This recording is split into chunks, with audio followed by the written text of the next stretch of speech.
سچا مانگتا۔ پہلی مرتبہ جب میں نے ایک شخص کو مانگتے ہوئے سنا تو حیران رہ گیا۔ داتا کا مزار تھا۔ ایک جٹا دھاری فقیر آیا، یوں داخل ہوا جیسے مقروض کے گھر قرض خواہ آیا ہو۔ اس نے داتا کو للکارا، جو داتا بنا بیٹھا ہے تو دے، دیکھ تیری دوار پر مانگنے آیا ہے، دے۔ 10 کروڑ روپے کا سوال ہے، 10 کروڑ روپے دے، 10 کروڑ روپے، 10 کروڑ روپے۔ چلاتا ہوا وہ دوسرے دروازے سے باہر نکل گیا۔ ارے میں بھونچکا رہ گیا۔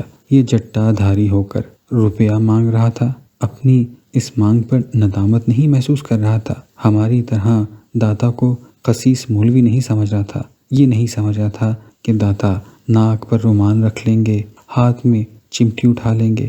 ارے گویا میری آنکھیں کھل گئیں۔ زندگی میں نے پہلی مرتبہ سچا مانگنے والا دیکھا تھا۔ پہلی مرتبہ جو ایک شخص جو مانگنے کی عظمت سے واقف تھا، جو داتا کو داتا سمجھتا تھا۔ ہاں تو حضور اقدس کی جالی کے پاس کھڑے ہو کر قدرت کو دعا پڑھتے ہوئے دیکھ کر میں نے بھی ہاتھ اٹھا لیے، لیکن چند ساتھ کے لیے۔ میں خالی ہاتھ اٹھائے کھڑا رہا۔ سمجھ میں نہیں آتا تھا کہ کیا دعا مانگوں۔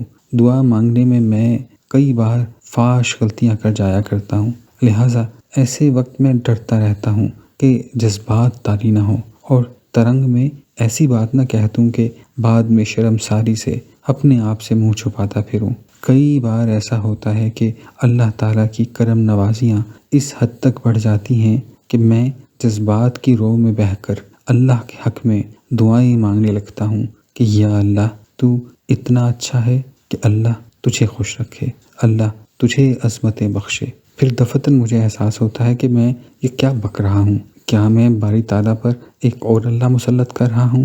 اس پر اتنا شرمسار ہوتا ہوں کہ کچھ نہیں کہہ سکتا۔ پھر مجھے غصہ آنے لگتا ہے کہ میرے اللہ مجھ پر اتنی کرم فرمائیاں کرتے ہیں اور میں ان کے حق میں دعا بھی نہیں مانگ سکتا۔ حضور اقدس صلی اللہ علیہ وسلم کی خدمت میں کھڑے ہو کر میرے ذہن میں صرف ایک بات آئی۔ سو میں نے عرض کر دی، یا حضور صلی اللہ علیہ وسلم، میں اتنی دور سے چل کر اس لیے حاضر ہوا ہوں کہ آپ کی خدمت میں سلام عرض کروں۔ آپ کی کتنی کرم نوازی ہے کہ حضور صلی اللہ علیہ وسلم نے مجھ جیسے کا سلام قبول فرمایا۔ اللہ آپ کو مزید عظمت عطا فرمائے، مزید رفتوں سے نوازے، مزید قرب حاصل ہو۔ دفتن مجھے خیال آیا کہ میں یہ کیا کہہ رہا ہوں؟ گویا عرش بری سے کہہ رہا ہوں کہ اللہ آپ کو عرش بری کے مرتبے سے نوازے۔